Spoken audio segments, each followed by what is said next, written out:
Welcome to the Take Your Life Back Summit, your roadmap out of chronic pain, fatigue, and autoimmune disorders. And I'm your host, Dr. Heather Yost. You're going to get to meet dozens of experts that are going to help you feel hope, find answers, and ultimately start healing. You're going to get practical, workable information that you can put to use today. So let's get started with my guests for today, Heather and Damian Dube.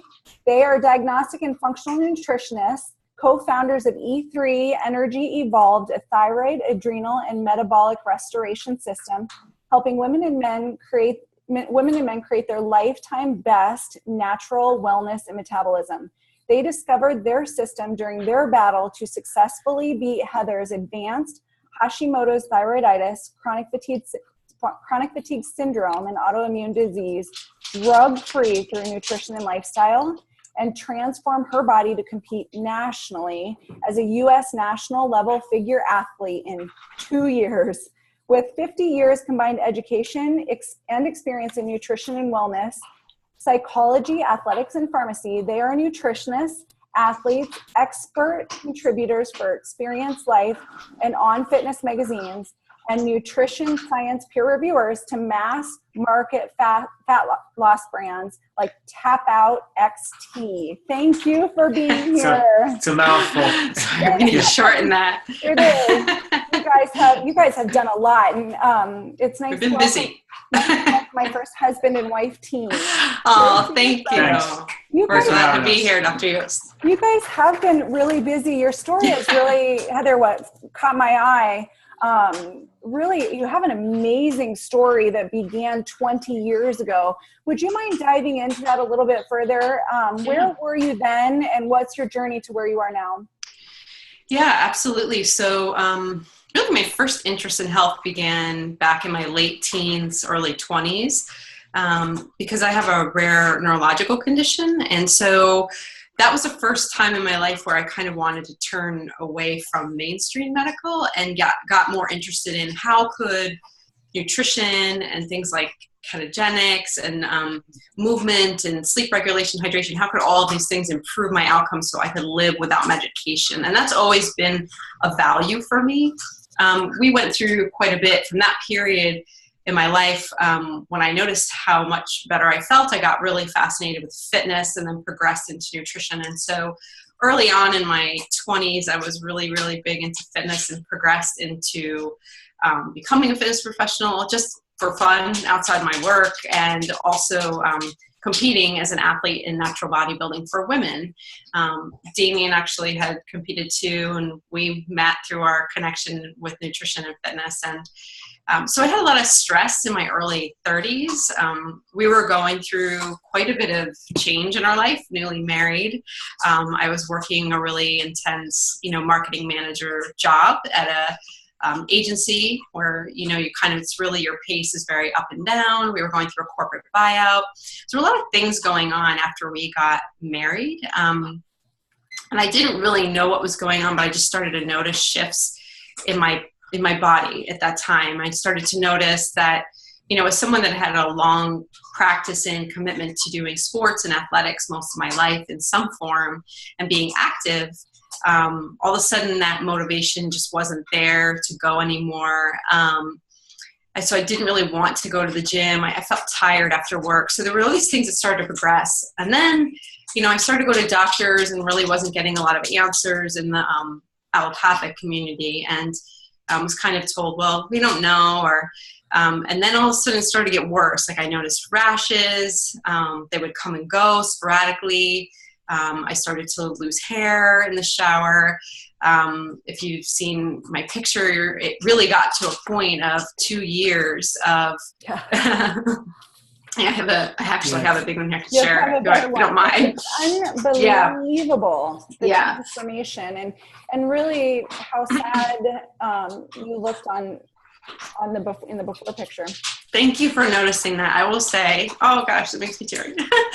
You're the first person that's ever recognized that. And that was a very emotional place for me, because I've always been someone that's like an accomplished athlete and felt like I had control, right, of my life and my body at this, at a really high level before my illness. So I didn't know why I was so out of control. And at that point, I was 2 years into like scratching and clawing for answers. It wasn't like I was the type of person, and not in a place, I'm not saying this in a place of judgment, but just because who I was before then, I wasn't looking for medication as the answer. I would never be satisfied with thyroid medications as the answer for me, because that's who I am and how I want to show up. And I always believed that the body was capable to do more because I'd done more as an athlete with nutrition. So I knew it could change powerfully and that there had to be something missing, right? But I think it was at that point where I just felt a lot of hopelessness, and I almost bit the bullet. Like I almost just decided at that point, this is it, because I'm not getting the answers. I mean, I had gone 2 years by that point and exhausted at least 10 medical doctors in Northern California. Whether it was a general practitioner or an allergist, it didn't matter. And I really got told nothing that moved me forward. Even at the end point, I was going to one of the top hospital networks there, and they did my thyroid labs, Kaiser Permanente, actually, which some of your listeners may know. And the doctor read them and said they were in normal range, which is commonly, right, what happens. But meanwhile, I mean, evidently my body was screaming that this, what was going on inside wasn't working. And so they kind of dumped me off in an allergist office and said, everyone here in Sacramento has allergies. You just need allergy shots. And I didn't look like anyone in their office. And, every time I tried to suggest something different, I got, patted on the head and like, I'm an allergist in this valley. I know what people need, no recognition of the inner doctor, no acknowledgement of that knowing in our gut of how we feel, and that how we feel is still meaningful, regardless of what your tests say, right? Right. And so, yeah.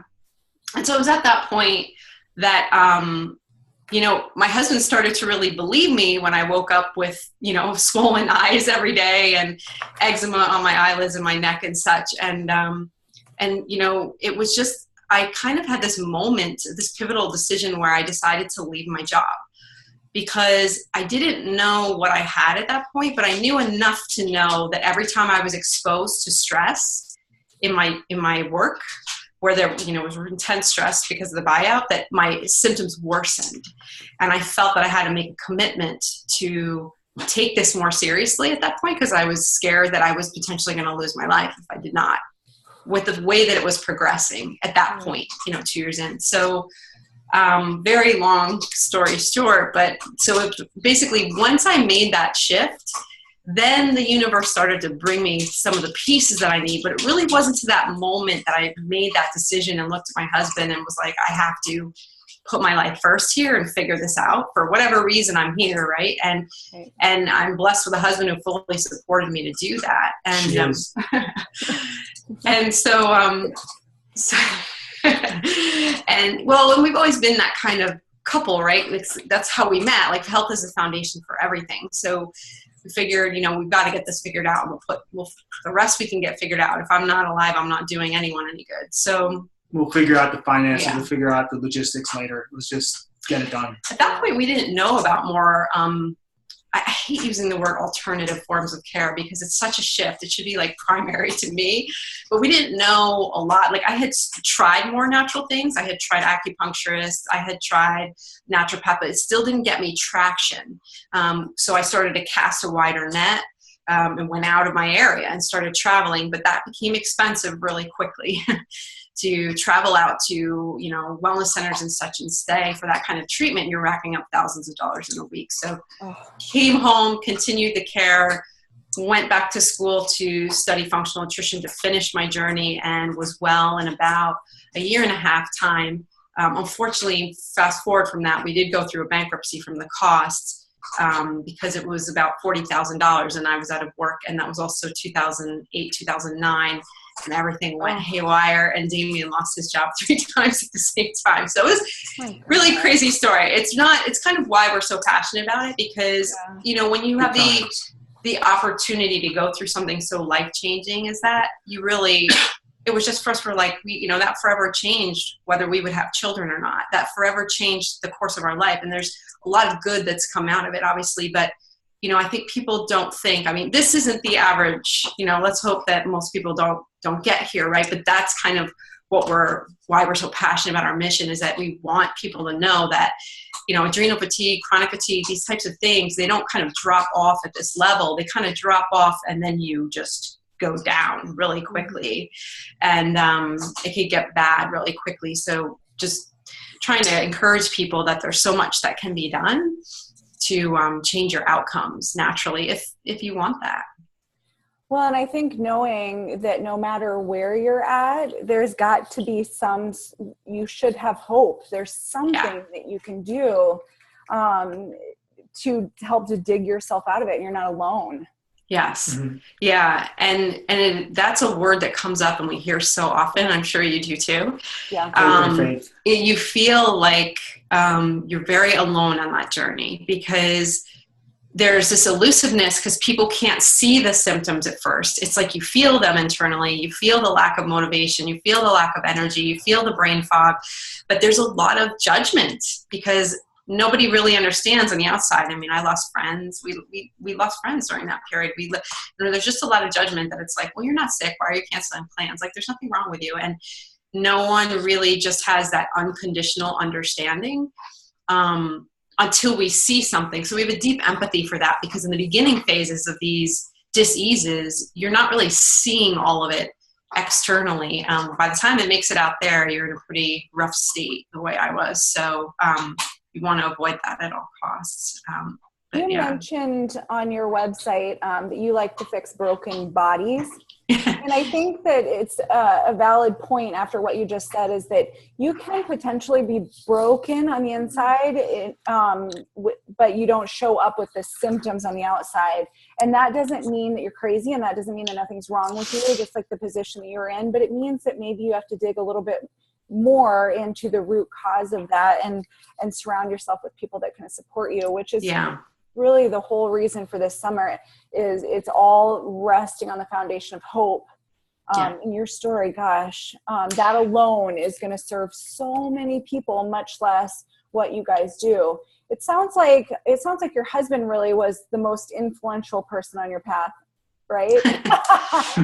in addition to Damian, who was really the most influential person on your path? Was it that you had to dig deep and pull out grit from yourself, from your marriage, from your husband? Or did you find somebody too that lent you hope, that you saw, you know what, maybe you're somebody who can help me on my path? So I was blessed. It's definitely that I had a partner, and I'm glad you're calling that out, who his natural gifts that God gave him, he has an innate ability to heal with humor. He has an attitude that always leads with what is the best, here, what is the positive here, and bringing humor to the toughest times in your life, like literally when you're dealing with chronic fatigue syndrome and you're in the middle of losing your house and you both lost your jobs and you're realizing you're losing your life savings, and somehow this man can still make me laugh. So, and it's important, right? Because we know the connection of humor and joy from the brain to the body is huge for healing. So Patch Adams, best movie ever. Yes. And then he has a unique ability with food. So one of my favorite pictures of my husband is his mom is Italian, their family's from Italy. He has a really deep connection of love and passion for food, which is culturally really common in Italian. He grew up in New York, New Jersey, and he's fantastic with cooking. So I will say the journey out of that for me was easier to connect to, because he has such a joy for food. Like, you can literally feel the love and energy he puts in the food, but how he creates with it is art to me. And he made whole foods, nutrition, easy for me to find joy and commitment to for a long period. And we really haven't ever changed, because why would you, right, when you realize the benefits of making those shifts in your lifestyle. Right. But I would think that the most influential person for me, and I'm going to try not to get teary saying this, is actually my stepdad, who was someone I grew up with that really began a passion for positive thinking for me and believing in a limitless way. So believing in possibilities that you cannot see, that you are capable to create them on your own, that they exist. And just because someone is telling you, no, this is not possible, you don't have to accept that as your truth. And I would say that thing alone was set the path for who I became in my life. And I chose to study psychology. That's where I began in my education. And I carried that into my work in athletics and being really a big believer in great possibility for changing the body, you know, massively and effectively and quickly and powerfully. And I love that, right? I'm a total adrenaline junkie to a T. So, but yeah, I think it was really that. I think people are really underestimating the mindset, because even growing up when I was in sports, he was very much like, if I had an injury, he would be like, you know, do this mental checkpoint, like turn your mind into your body, listen to it, go down the body, go down the points. Don't let, you know, anyone touch you. He was very much about trusting that inner doctor, and not to say to negate the information that you get from your resources, but to acknowledge your abilities along with it in a collaborative way versus giving your power fully over to someone else, which is a very different perspective. And I just took that mindset with me in my life, and every challenge that I've had, from going to work with some of the top neurologists in Manhattan when I was dealing with that, my neurological, you know, imbalances in my late teens and early 20s, to when I was dealing with this, and how I migrated through those processes, and we made decisions, or I made decisions, but we made decisions collectively. It all comes back to that mindset of self-empowerment, and that that I am in, it's like they say in psychology, they actually call it locus of control. It's this acknowledgement that I am in control of my realities at all points in time. I'm the creator of that, and I can create a different outcome. And until we actually believe that in our being, we cannot make change for ourselves. I truthfully believe that. It has a lot to do with our mindset. Your beliefs create your reality. Yeah. It's huge. Success sort of begins and ends in the mind. We forget how powerful the glass is half full really is. And it's the hardest question. I love that you bring that up, because I'm sure you talk to a lot of people that have very powerful stories of transformation. And it's always very hard to say, if this has been years of a journey, what is that one thing? But if you could take it back to what is it? Because obviously it's a series of actions that we make that build upon cumulatively to get us to the outcome. And the transformation. But ultimately, if I didn't have the way that I thought, I wouldn't follow through with the way that I act. And that's the first thing, is that, you know, acting as if, that confidence, that empowerment, that I am in control here. I create my destiny. I can create possibilities for myself. Even if they're not being shown to me, I'm powerful to do that. And just knowing that and believing that in your core. Boy, I love that you said that. I think that is such a huge component for healing. I want to dive a little bit into autoimmune disease. I mean, there are countless people that are struggling with autoimmune disease, and as you did, and obviously you corrected it and maintained that correction naturally. Do you think, do you feel that for those that have, or feel as if they've lost control of their body, that they too can bring it back naturally and find without a doubt. Absolutely. Yeah. And it's frustrating for us, because, and I'm sure for you too, is it's like, I'm sure there's plenty of people that they're not taking action because they don't believe, right? They're not even being told it's possible. Well, I think a lot of it stems with, you know, what we're conditioned to think the last many, many decades, right? The doctors know everything, and you're going to have this ailment for the rest of your life, and you just need to, you know, take this prescription medication because, you know, the issue you have is obviously a drug deficiency, you know, so let's just load you up on different medications, right? So people are conditioned to think that, oh, well, it's just normal. And we look around and you know, we talked about earlier how sometimes our people around us don't realize how sick we are, right? Until it starts to stem on the outside. But when you look around, that sickness is the norm in many cases, right? Yeah. So when the norm is now suboptimal health, right, then it's very difficult for people to believe that good health is doable, is achievable, is obtainable. Yeah.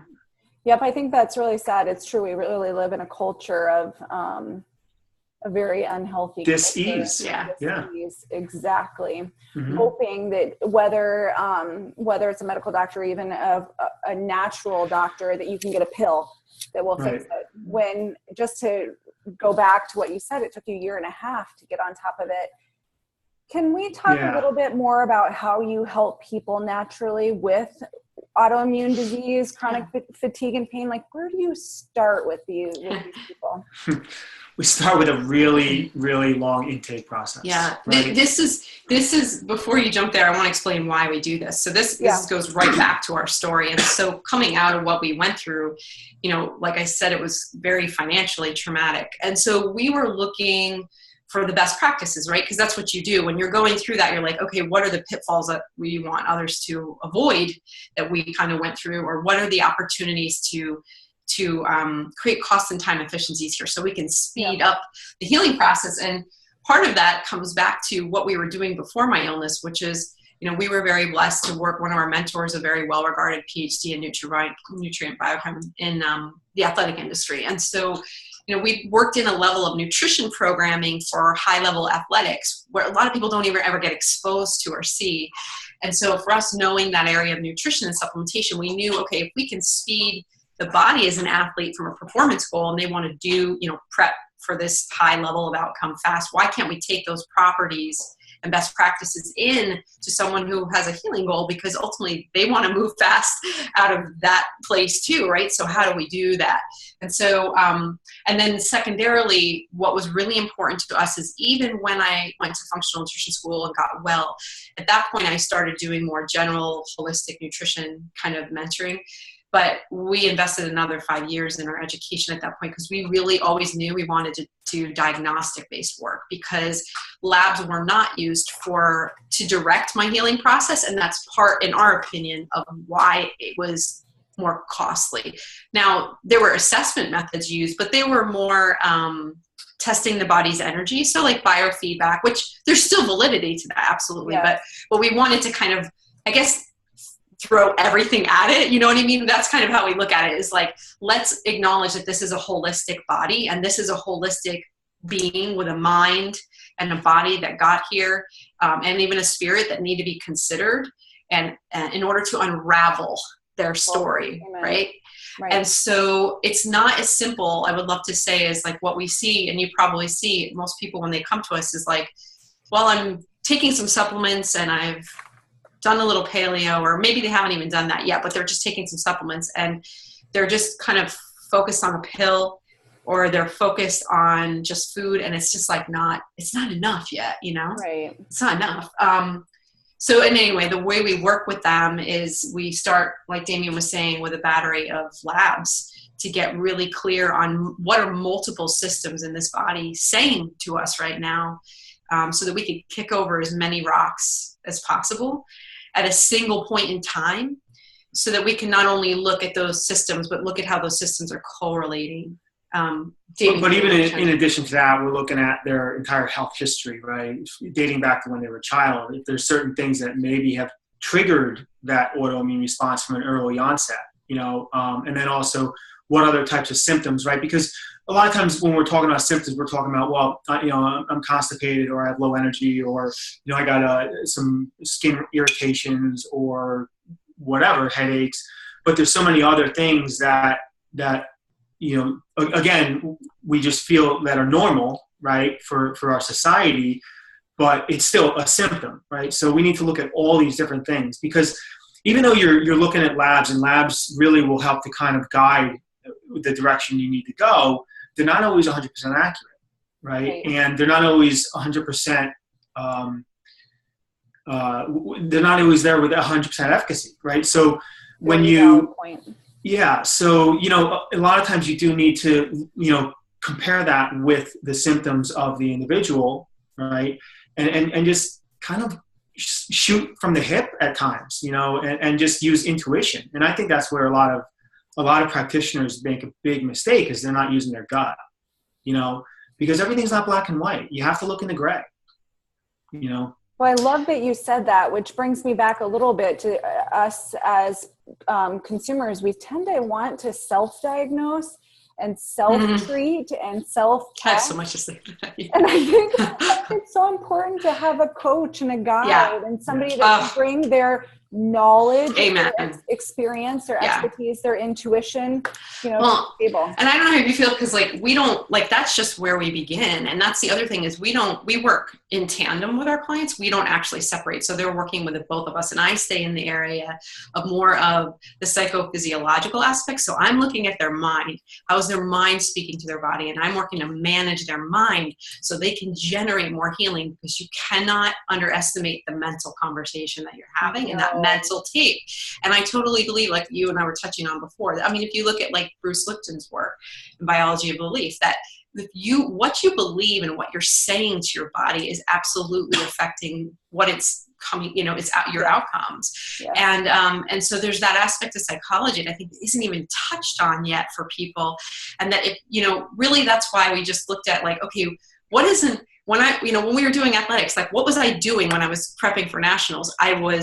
I was doing visualization. I was doing meditation. I was regulating my sleep. I was eating 7 meals a day. I was on a very strict, regimented food and supplement program. I was eating a ton of food, more food than you would ever want to eat. I wasn't depriving.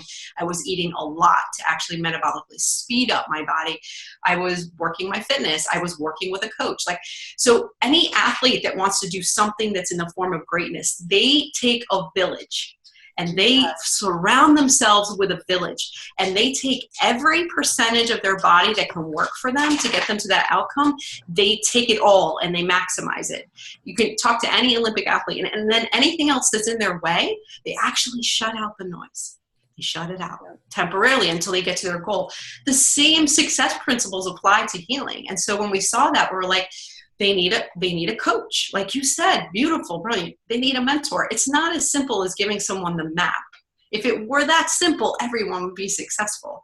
But we make the map and say, this is how you're going to get from point A to point B. And the maps change. The maps change. You have to individualize. You have to stay in a two-way conversation with the body. You have to listen. Like we do visual diagnostics because unlike you, we're not in an office. We work with all our clients distance. So we have to look and see how is their hair speaking, their skin speaking, their color of their skin, all these things, their body composition.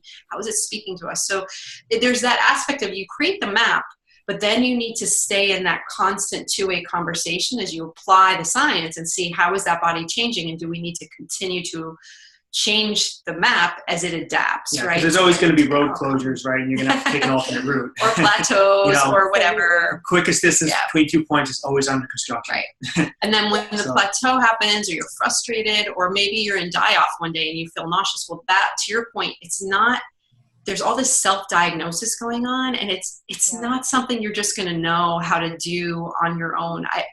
I've not really met, most of our colleagues that we've met that have a similar transformation story, they went in to become a professional in some form in order to heal themselves. So I'm not saying never say never, because I'm a big believer. I'm just saying, we feel strongly, especially as athletes, like if you can get in the Ferrari, go faster, because it's, to me, they don't consider the risk. The risk is you stay where you are, or you get worse, or you hasten other forms of disease. And that's your life. And do you really want that to be your life story? Or do you want to rise like a phoenix and have that be your life story? And I always tell people, simplistically, there's sort of two paths in life, the right path and the wrong path. And if you're on the wrong path and you're not sure how to get to the right path, the further you go down it, the further you have to rewind out of it, and the longer your roadmap, as you mentioned, is going to be. And that might be why so many people are still so sick and so lost, and not living their best lives, or all those reasons that we've said. Yeah, I think it's a combination of the fact that people kind of knee-jerk into that. And I get it, because I was in that space too, because I wasn't getting the answers that I needed in the medical, like the traditional medical community. Right.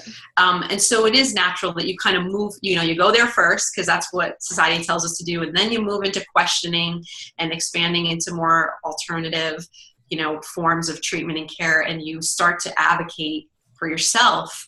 But you got there through self-advocating, and maybe you got there, but I think you're bringing up a great point that you have to consider as your journey moves.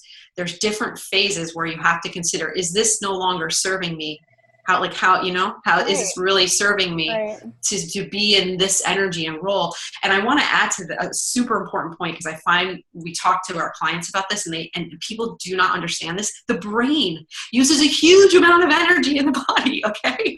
So when you are in an autoimmunity, it's like the whole game is on when we're talking energy. Like the more you can let your body rest, including what's going on up here, the more it's going to be able to use that energy and conserve it for healing and getting you out of a fatigue-related condition, right? So it's like there's all these areas where we have to shift our thinking, because people just think, well, I need to get a rest. Like what is the definition of rest in 2017, right? Compared to what it was like in the 50s, 60s, 70s. It's like totally different. We have no, we're distracted, we're phones in the, we're in the iPhone, we're and that's like this constant use of the mind. There's no stillness. And guess what? There's no peace in a body that has no stillness in the mind. Right. Good point. There's no peace in the body that has no stillness in the mind. I love that. I love that. You mentioned that you guys are virtual. So I just want to make sure that I'm pointing out, and we're going through a little bit more about what you do. You can work with anybody in the world. So you're not limited to just your region. And then how long are typical programs? I think a lot of our listeners might think, well, if it's not an event and it's a process and it shifts, how long do you typically work with people? So we tend to work in 90-day intervals, and that again is also a throwback to our athletics, because if you look at the way you would program with any high-level coach, they're always going to go in like a 90-day, 180-day, 360-day interval. One of my preparations for competing nationally was even like a year and a half of consistent programming work from point A to point B before I could compete again. So that's kind of the intervals that we use. So, I mean, in general, most people were seeing great traction around 6 months of consistent, dialed in, individualized work and support and accountability and mentoring. But usually within weeks, they're feeling better, right? But that's also why they need you, right? Because then they go into, I'm feeling better, I can just go take advantage again. And then it's like, it throws everything to the wind. So it is that consistency. We've had clients, it just depends on what state they come to us in. As you know, it's because it's all individualized. It's just how far are you down the rabbit hole, because we have had clients that have had to work with us for a year to a year and a half, but they are in a completely different life, mind space, body space when they leave the fold. And that's what's amazing is it's done. Like they not only are resolved in their dis-ease, but they are a new person reborn in their thinking and in their habits, so they know how to protect themselves from when they're exposed to forms of stress or life gets kind of crazy, so they can avoid those things happening again. Right. I think that's helpful for people to hear, that it may take a little bit of time, but if you look at the rest of your life, that time really is so small, not to be how long did it take you to get to the point you're at? Right. And and that's the thing, we think, we're so conditioned by society to think we want it fast, we want it now. Yeah. But I'll be honest, I mean, there's nothing. I mean, you're a doctor. How long did it take you to get your degrees? Right. Years. How long did it, we've been studying human body stuff for 25 years and we'll never stop, it's like learning all the time. Yeah. And so I would, question anyone to give me something that they came up that had tremendous value to them in their life, whether it was having a child or raising a child or earning a college education or buying a house, whatever it was. You're never going to get there. And truthfully, living disease-free in 2017 is absolutely a form of greatness, because it's becoming less and less common to be able to live off of medications and say, I'm completely in homeostatic balance. I don't have any forms of health issues that disrupt my life. Right. I understand that you have a special gift for our listeners. Could you tell us what that is? We do. Damian, you want to share? I feel like I've chatted the whole time. I'm sorry, Doctor. Yeah, he didn't raise his hand. He's going to raise his hand. We're talking all about the mindset the stuff. Mindset stuff. We didn't get into the clinical stuff. You want it? Sorry. That's what you get when you get a husband and wife. You get the wife talking over the husband. I know. You and I could probably chat for hours. I'm sure we could. So we have a gift that kind of goes over our E3 Energy Evolve system in terms of how you can self-assess your energy at 3 different levels: your energy in, your energy out, your energy environment, to start to get a handle on what are the things in your way in terms of getting a better outcomes around your autoimmunity and your overall wellness and peace in your body for function and also resting metabolism. So we go a little bit into some starter tips under each of those levels. What do we consider in your energy out? Why do we tackle that one first?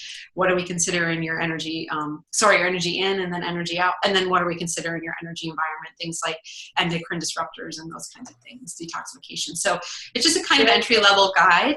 Yeah, and they could pick that up, and then it has some of his recipes in it, which are fantastic too. So it's got a bunch of his recipes in it, and so it helps people find like a love and a connection to food, and not feeling deprived, and kind of relearn some of those cooking habits, right? So they can find that at e3energyevolve.com/guide. And they can just download it there. And I'll link to it here too. So it's nice and easy for them. Listeners, you need to be taking advantage of this. I know I will be. Before we go, I've been asking everybody, and after talking with you, I cannot wait to hear what you say. What are if I was to open up your refrigerator, what are 2 things that we would find in your refrigerator every time? Want me to answer that? Since Yes. Veggies and meat. It looks like a garden, like when you open it. So it literally looks like there's no space. the produce aisle at the grocery store. Yeah.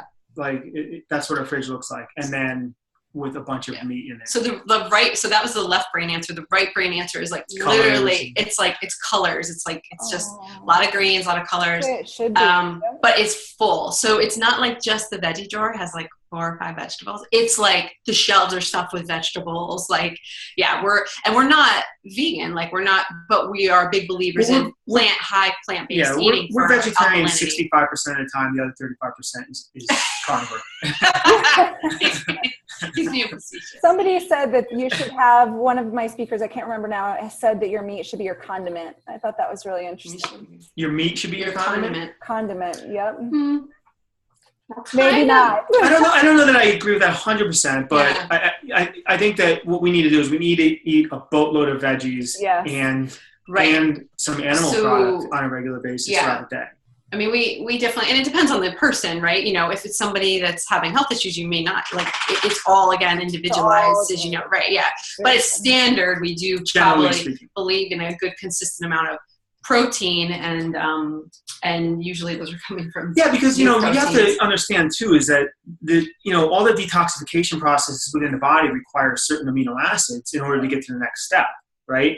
Where are you getting most of those amino acids from? You can get some from veggies, but you're not getting all of them from veggies, right? And they're not as high an amount of those amino acids. So I mean, in my professional experience and opinion, I mean, we need protein in order to allow for those processes to go to the next level. But for that reason, as you raise those levels, you have to be we find a lot of people are missing, which you probably do too, is that they're not consuming enough vegetables to offset from the alkalinity perspective. So if you raise the protein, they're just doing, like a little pile of vegetables. Well, that's not how it works. If you're going to go on a medium to high protein diet, you have to consider, how do I raise my other macronutrients to offset the negative? And you need, to this point, you need it all. Yeah. Right. Nutrients. Very, very good. What about if you were both stuck on a deserted island and you have 2 products or supplements? Which 2 products or supplements would you take with you? It's funny. We talk about this. Like, do we get 2 each or like 1 each? 2 each. 2 each. Heather asked me one time if the house was on fire, what would I take with us? And I just went right to the supplement cabinet and wedding albums. Cleared that.